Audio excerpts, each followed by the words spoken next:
hindi naman nakaligtas ang tila nagpaparinig nga ang unkabogable na si Vice Ganda hinggil sa hiwalayan nina Daniel Padilla at Catherine Bernardo. Nag-post si Vice Ganda ng isang mensahe para sa Broken Hearts matapos i-confirm ng longtime celebrity couple na sina Catherine Bernardo at Daniel Padilla ang kanilang paghihiwalay. God bless the broken hearts, maikli ngunit makahulugang tweet ni Vice kasama ang hashtag na #Katniel.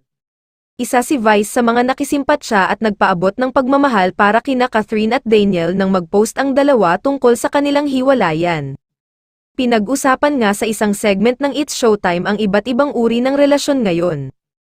Maraming nagsabi na tila ang tinukoy ni Vice Ganda ay ang hiwalayan nina Daniel at Catherine. Meron daw kasing relasyon na susubukin talaga ng problema may aanay kaya't nasa sa inyo na lang daw kung magpapasira kayo sa anay na yon. Agad naman inungkat ng mga netizens ang interview noon ni Vice Ganda kay Andrea Brillantes sa kanyang YouTube channel. Doon ay ikinwento nito na mag-isa siyang nagbakasyon sa Spain. May mga netizens na nakapansin na tila doon pa lamang ay may alam na si Vice kaya't paulit-ulit at may laman ang ngahirit nito kay Andrea.